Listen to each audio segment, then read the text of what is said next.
Hello, pretty girls. Happy April. It's Suze here. We are going to put together project number 1 and project number 2 from the April Stamp of the Month kit. You guys know that my favorite promotion that Close to My Heart has every single month is the Stamp of the Month, where you can get a $20 stamp set for either $5 or for $0 with your qualifying order if you are a VIP. So we'll talk a little bit more about that later in the video, but we're going to go ahead and jump right into the assembly portion of these two little projects. And so I have to just tell you guys my favorite part, and I was not anticipating it being so, but my favorite part of these pages is the watercoloring that we're going to be doing. Now, we're not going to be using our watercolor set. We are going to be using our ink pads. Now, some of you guys may have done this technique before.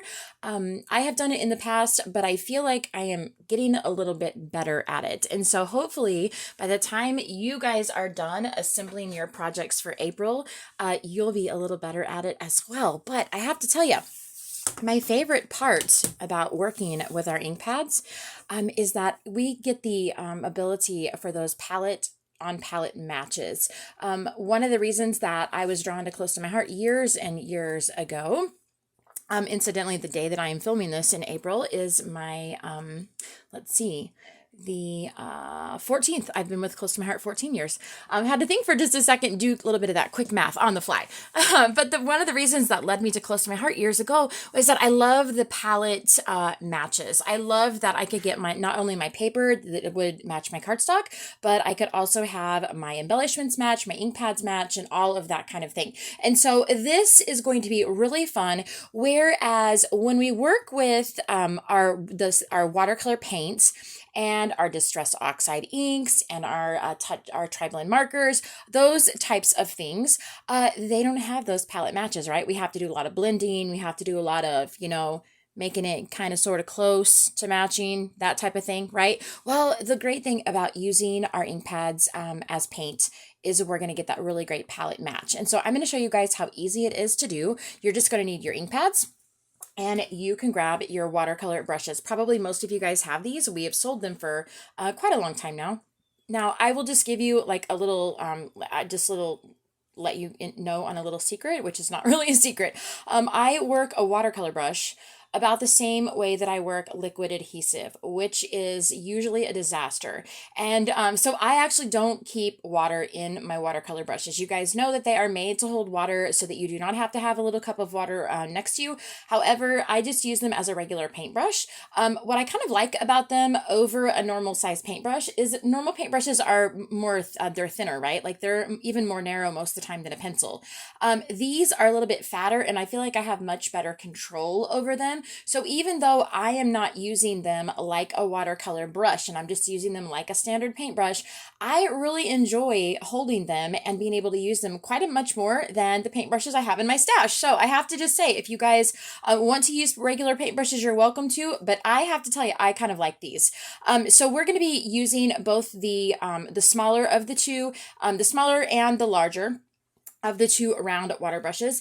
And the colors that we're going to be using on these projects today are shortbread, toffee, papaya, and pine. So we're just going to go ahead and dive right in. Now, what you guys are going to notice when we go through this video series this month is that I have pre-stamped and cut out all of my birdies that we're going to be using. And I did that just because I feel like I'm really good at fussy cutting.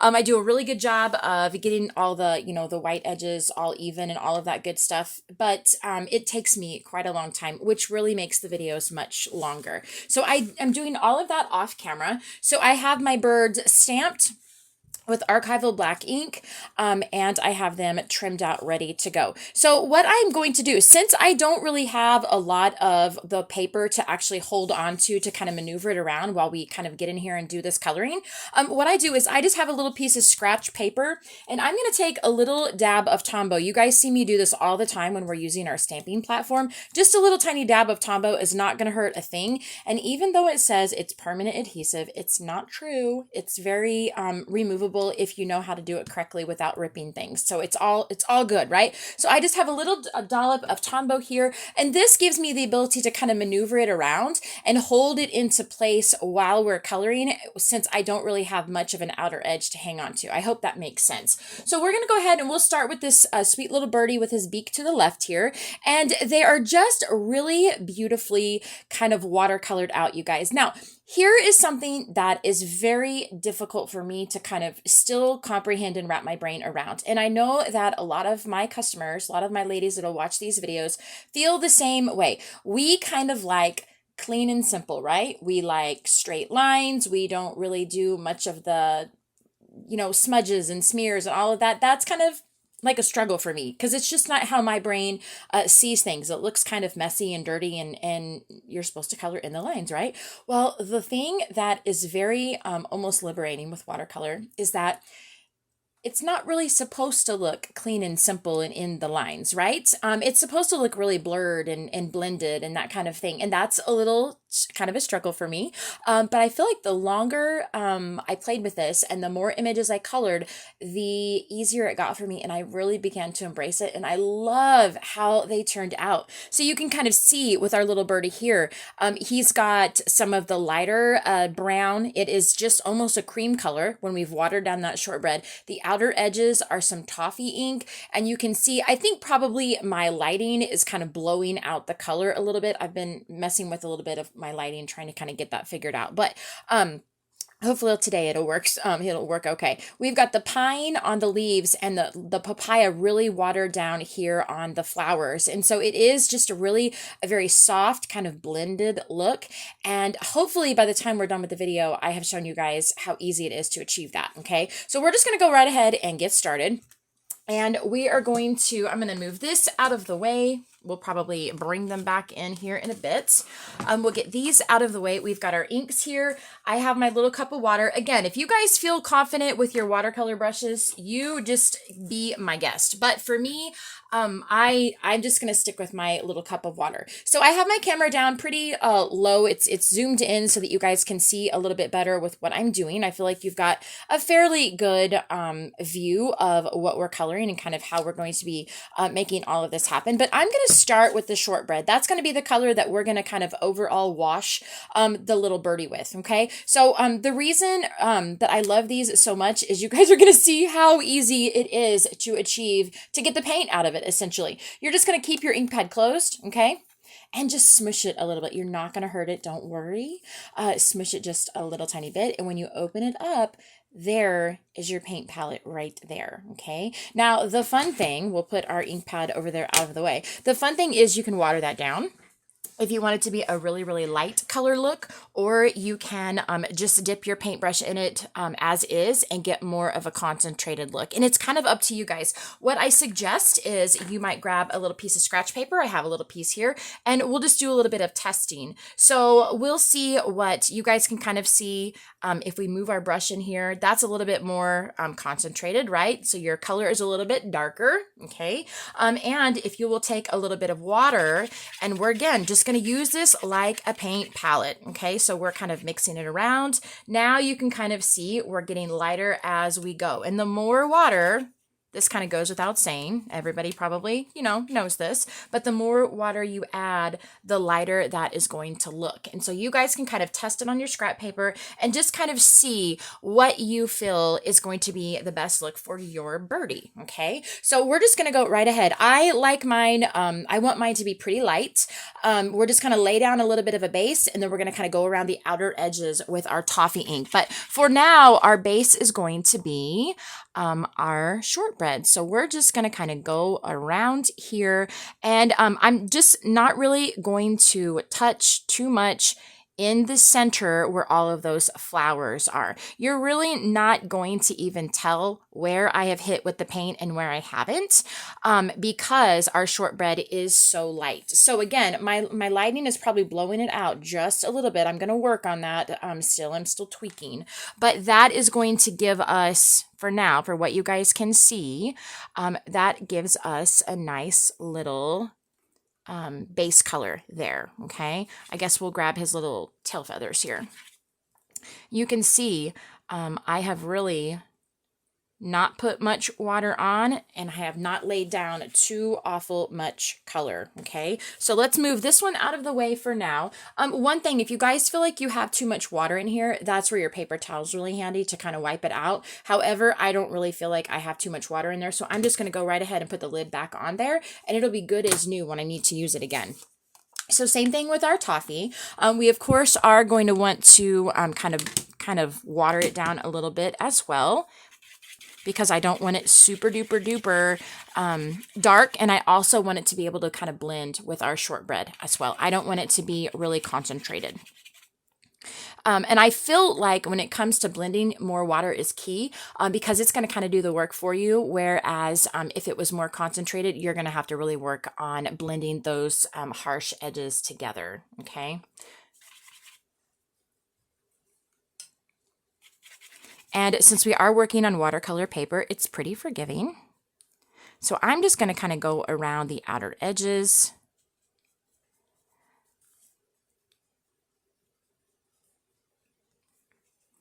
I am, again, not really being very careful at all. We're just going to kind of fill in some of this space down here. We'll grab his little tail feathers down here. And if you guys want to go back in and blend any of it with your shortbread, again, I think we're good with the toffee, but we may grab the shortbread once more. But you can go back and kind of clean up those harsh lines by going back on top of where that toffee and the shortbread meet, okay? So I have to just be super honest with you. I feel like it's easier than with the markers. I really do. You saw how quickly that was. If we were using markers, we would still be down there kind of coloring in between all of these little leaves and all of that crazy stuff, right? But you can kind of see, again, the lighting is being a little crazy, but you can kind of see how quickly we went and laid that color down. And it really is so easy to do, you guys. It really, really is. So that was the larger of the two brushes that I used. I am going to grab the smaller of the two when we work on the leaves and the florals. So we're going to grab our pine ink pad.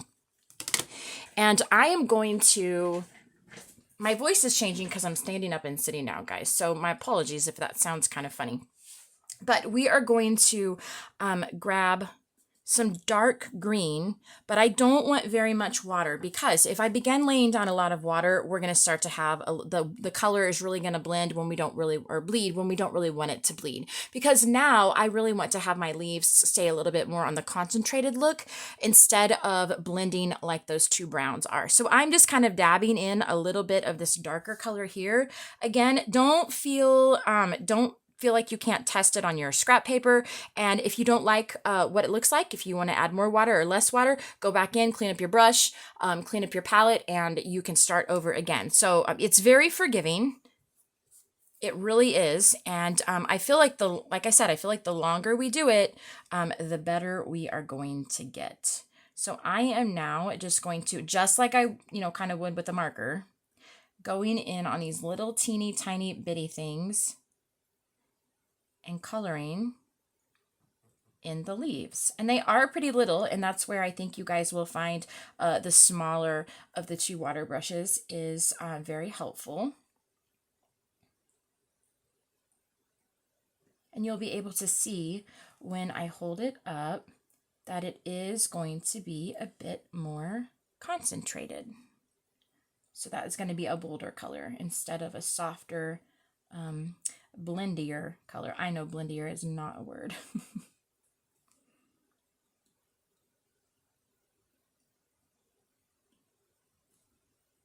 Okay. I think we have them all. Okay. So you guys can kind of see. We've kind of stayed in the lines there, or at least tried to, right? So we'll be done with our pine. Wash off our brush and grab our papaya. So I do want this quite a bit lighter than the on palette color. I want it in between papaya and peach. So I didn't want the papaya quite as orange. So again, don't feel like you can't adjust your color. Add some more water, and don't worry about getting a bunch of water in your palette lid, because all you have to do is grab a paper towel, and that will get rid of it. Oh, that's much better. Okay.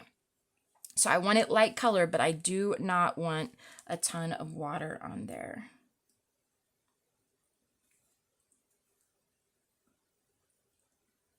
So we're just filling it in. And really, guys, it is so much faster than the markers. It was like crazy fast. And you have these really great palette matches, which is my favorite part. Okay, so check it out. I love it. I love it. Okay, so we'll be done with this. What I think we will do is, let's see, grab a little bit more shortbread, and we're going to go in and color the beak. I do want a little more concentrated, so it's a little bit darker than what we colored on the body.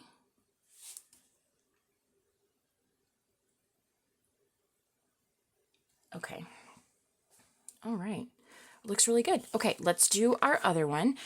When you pull your little birdie off, if you guys will twist, it won't crinkle your cardstock. And look, guys, we laid quite a bit of water down when we were putting down the base of the little bird with the browns, and it's not bowed or curled up or anything like that. And that is the beauty of really good watercolor paper.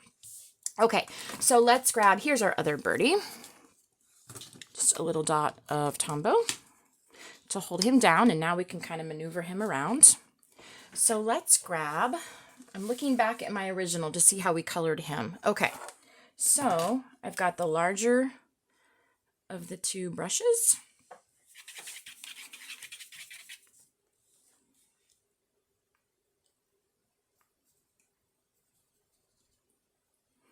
It just is so fast, you guys. It really is so fast.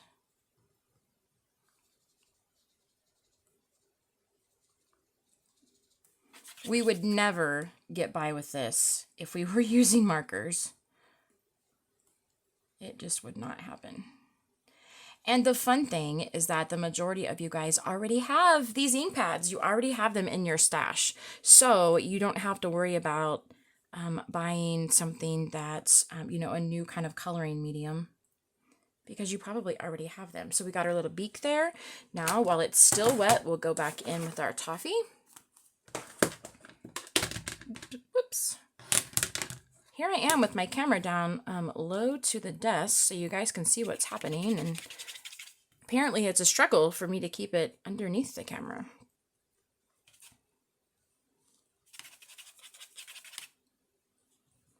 Okay, so we've got a little bit of brown right up here on his little head. And you guys can always go back in and make it darker if you would like.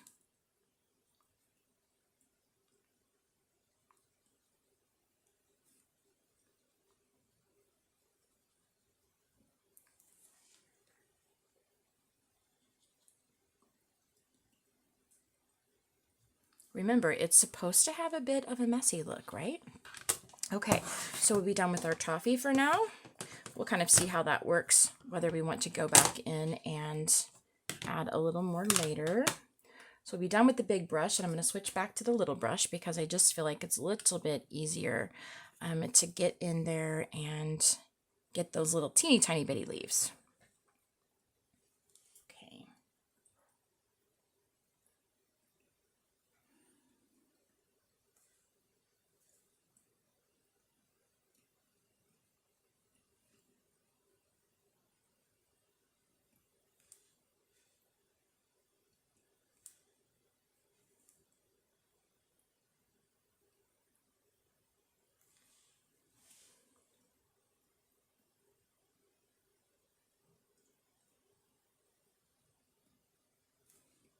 I love it. It just feels, it feels so much quicker than markers, and it feels so much more forgiving than markers. My own opinion, of course, but I would be anxious to hear what you guys thought about this. Okay, We have our leaves colored. Now let's grab our papaya.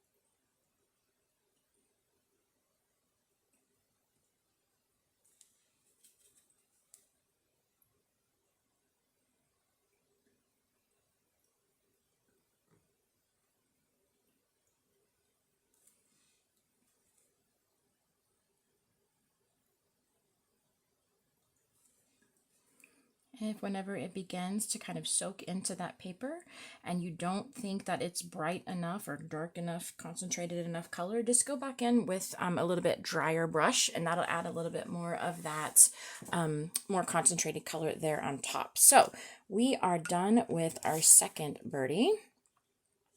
Really cool blending there, guys. Really cool blending. You're probably going to see it a little better in the photos than you do in the video, but I'm twisting him so I don't crinkle or curl the cardstock, but we'll have them ready to go. So I'll move that one aside.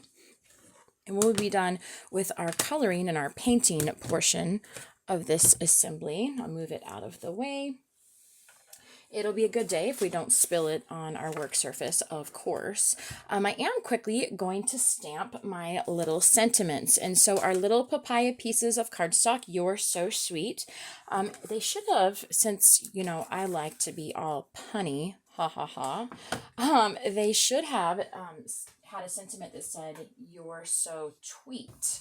But they didn't, and that's okay, right? Okay, so I'm going to use the platform just because I have just been having some hand tremors lately, and the stamping platform, just when I make a blunder or something like that, it just is really, really helpful to be able to stamp multiple times without having to do it by hand. So put that down. That way we can ink a couple times. I don't have to be real heavy-handed with my ink pad, which is always a good thing, especially when we do sentiments that are more of a fine text like we have on this one. I like to do a little bit lighter inking, and look at right there. That one was perfect on the first time. Oh, my word. I like to do a little lighter inking and be able to stamp multiple times without the fear of not being able to line it up correctly. So we'll see if we can get it first perfect on the first time on the second one too. Oh, one more. Perfection. Okay, so again, twist it and it'll come right off without crinkling your paper.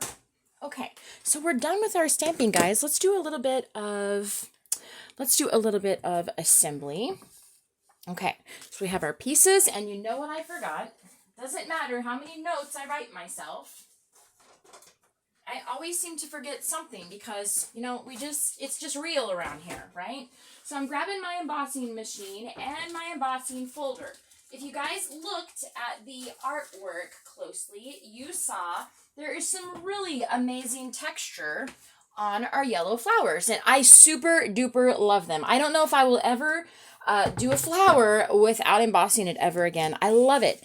And so, pardon me, these are just so quick and easy to run in through your embossing folder. You don't have to worry about placement or anything like that. If they'll fit, run them through. I don't know if we'll get all 9 of them in here at once, but we're going to give it a valiant effort, okay? So I'm going to stick as many as I can through here. Make sure that they go over to the edge, but you don't want them going past where the pattern is going to be. Okay. Oh, yep, I think we're going to get all of them in here. Yeehaw. Okay, so we will just be able to run this one time through our embossing machine. If you guys have the Close to My Heart machine, make sure that you have your dial set to that lesser. And my favorite reason for using the Close to My Heart machine, and I'm embossing off camera because it shakes my table. The reason why I love the Close to My Heart embossing machine, thin cutting machine, is because you can move that pressure dial to where you have much less cracking. You guys know we have white core cardstock, and when I want to play with the white core, I absolutely love it. And other times when I don't want to see that white core, it drives me crazy when it will crack when you emboss it. It just makes me absolutely nutty. But whenever you have the ability to kind of dial down that pressure on our embossing machine, you don't get the cracking like you do on like my old Cuttlebug. So that is most definitely my favorite part. So we have our embossed flowers now. We're going to have 3 little groupings of them all piggyback together. And we'll go ahead and grab these off of here. And while we have them sitting out there on top, we're just going to go right ahead and grab some glue dots and place them all together. It'll only take a moment. I have a couple of glue dots.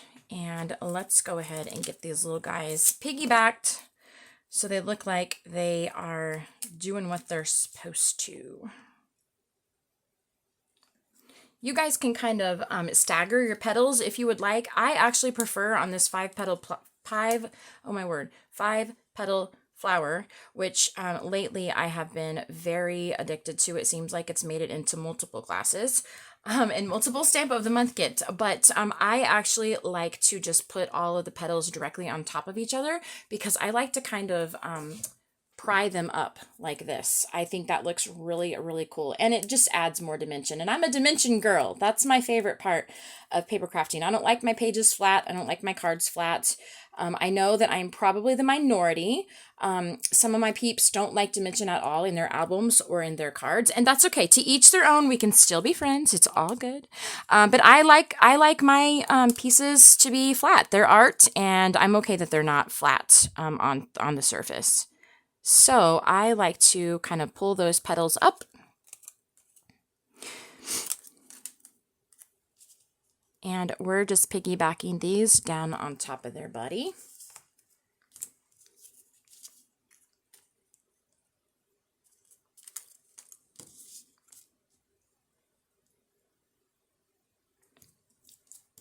Need a couple more, and we'll put our brown dots in the center of them as well.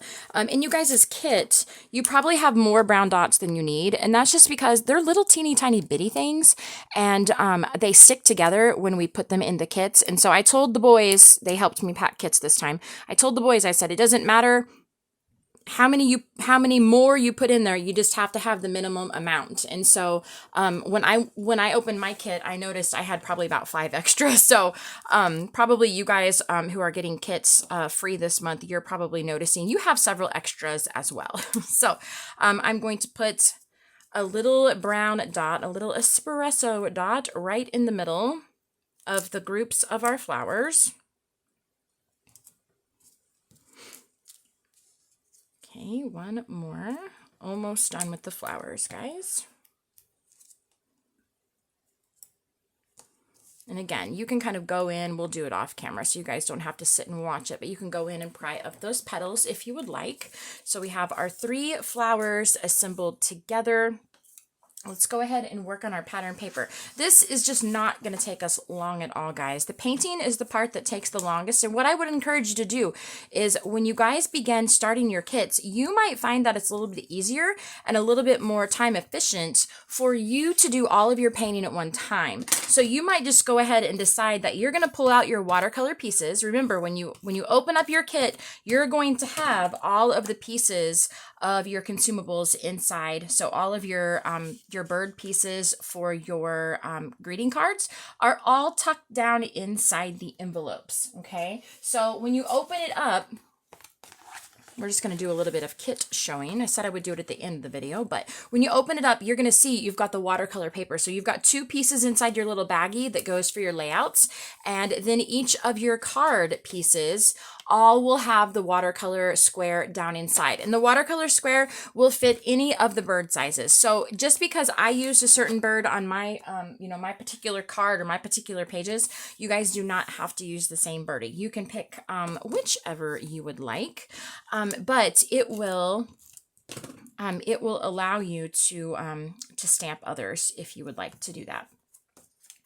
So we'll go ahead, and I placed my long 6-inch piece about 3/8 of an inch from the bottom. Now, as you guys can see, this is a really forgiving pattern, so you could place it closer down to the bottom if you would like, or bring it up a little bit further. It's totally up to you. It's not a pattern that is dependent upon where a piece is located. It's very forgiving. The only thing that it's dependent on is that you have a large photo here in the center, because that is going to cover up this empty space. See, we did a little bit of cheating here, and you guys know I do that a lot. I especially do it for kits, of course, because my goal for the Stamp of the Month kits is always to get 6 pre-cut project kits out of a single paper collection. But I do that in my own personal scrapbooking as well, just because I'm a frugal girl, right? A lot of you guys are watching me. You're on my sites because you're frugal too, right? And I think that is a good thing. I don't think that's a bad thing. And so it just seems silly to me that we would waste beautiful paper, right, behind a photo. I know I'm going to put a photo there. I know I am. And so whether it's a 4x6 or a 6x4 or 2 3x4 stacked on top of each other, or a photo of a different size, you know that you're going to put a photo here. So why in the world would we worry about putting pattern paper behind there? So you can see, just scraps. We just used little bitty scraps here. It was so fun. It just makes me feel, I don't know, it kind of makes me giggly when I do that.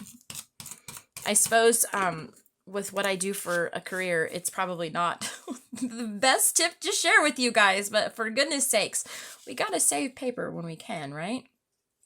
So again, about 3/8 from the bottom, and I'm just lining it up on my grid. I could use the Versamark or the Versamat, but it's underneath this little mountain of stuff I have going on. And if you guys have watched me before, then you know that I just tend to work better when I have the area that I'm adhering things to and working with. If it's a little bit above where my hands are resting, I know I'm kind of a weird girl, but it just feels more comfortable to me that way. Okay, so we've got it lined up over here on the left. And so same thing, we're just going to grab our photo placeholders. I am actually working on building a couple albums for some friends of mine. And so they are getting the pages with the photo placeholders. So they know exactly what size of photo they need to fill that little space, and they don't have to measure it or anything like that. Okay, so I am just visually kind of checking that I get this photo about the same height from the bottom as I had on the left one. So like I said, it doesn't really matter how far away it is from the bottom or where it's placed, but I just kind of like for them to be matchy-matchy. So that is the method behind the madness. Okay. We are getting closer, my friends, getting closer. This will most definitely be the longest class of the month because we're, essentially assembling 2 projects instead of 1. So now we are ready to kind of place our things down here. Okay, so in your little baggie, you have your 6 leaves. So you've got 4 that are bigger leaves and 2 that are smaller. And of course, that's because you have 2 bigger clusters of flowers and 1 that's a little bit smaller. And so we are going to place those right next to some of our little birdies. We're going to add I guess we should go ahead and grab our copper dots. So I'm going to show you guys how we did this, but I've also done several because they take a little time to dry. So I love using the metallic paint markers.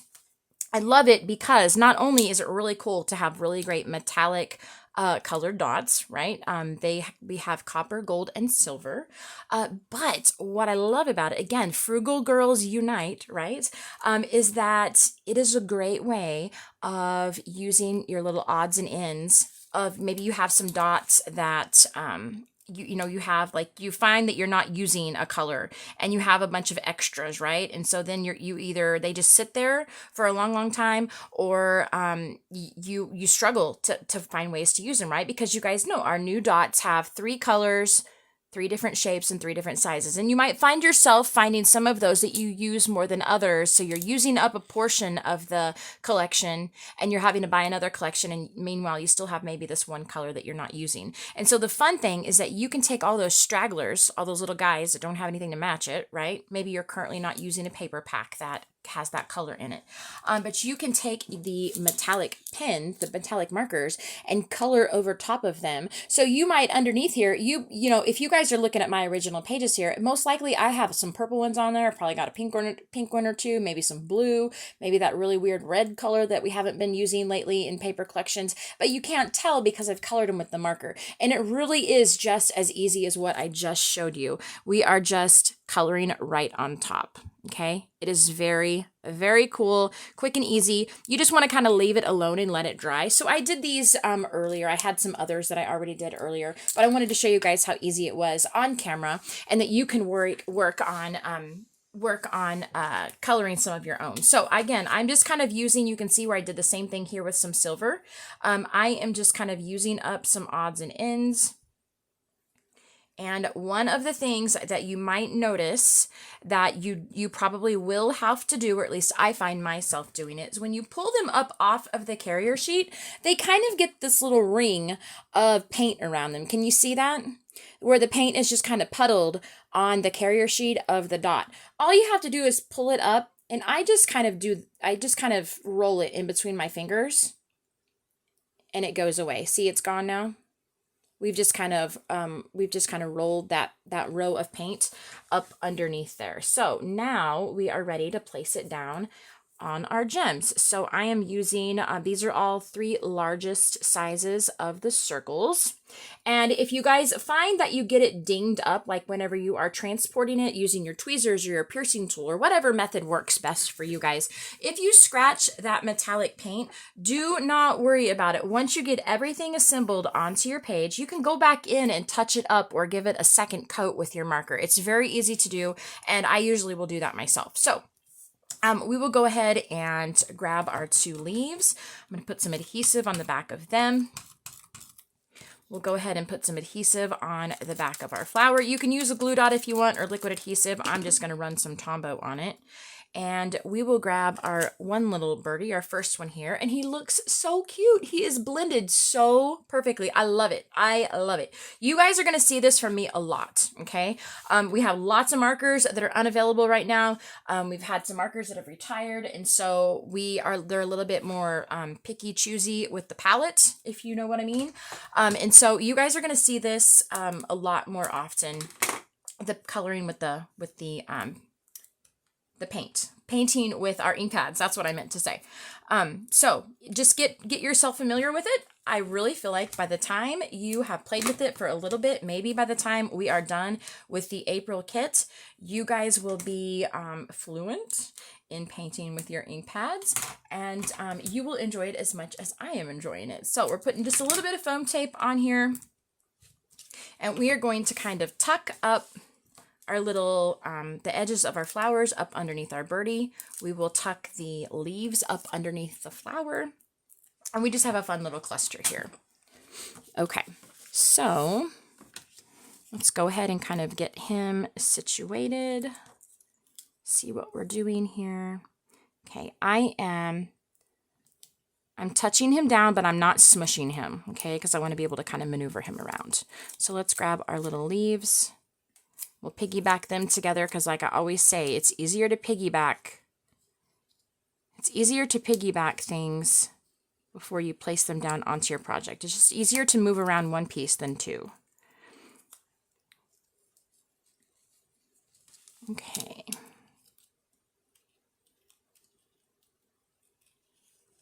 So I'm just layering them. I'm sticking the bottom layer of the petals underneath the bird, and then the top 2 are kind of layered on top. I'm just a layering girl. I like the dimension. So if you guys do not like the dimension, then don't put the foam tape on the back of the birdie, okay? All right, cute little cluster. We will go ahead and put all of our clusters down with our birds and our leaves, and then we'll go back in and we'll add our little sentiment pieces and some more of our beautiful copper dots.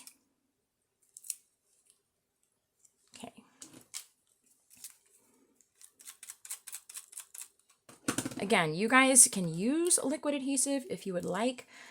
I am just not really a liquid adhesive kind of girl.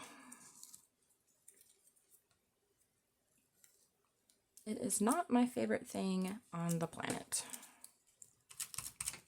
And that is just because it's operator error. There's absolutely nothing wrong with the glue itself. It's just operator error. I should probably definitely mention that. Okay. All right. So we have left page done with birdies and flowers. Now let's grab this one. Grab this fun little guy. My gosh, you guys, the blending is so great. Oh my gosh. I love it. I love it.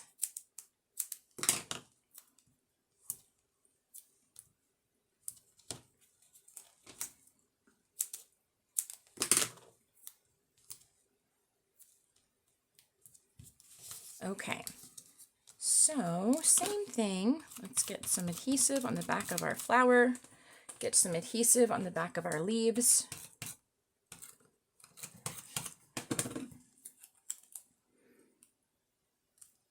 Kind of piggyback them a little bit. Okay. And we're going to do the same thing. We've just got a little bit of layering on top of each other. Just incidentally, if you guys have a birdie that you're painting and maybe you blunder on one, you know, the tail or something like that, this is a great way to cover it up. You just stick it underneath that flower. And for all I know, that may be what I have done. I may have made a blunder and needed a way to cover it up without looking, you know, too suspicious. Too suspicious.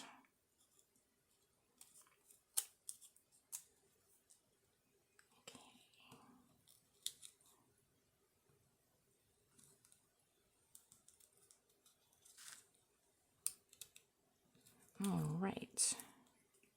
Okay, I'm going to fluff the rest of those up whenever we get done on camera, so you guys don't have to watch me do that.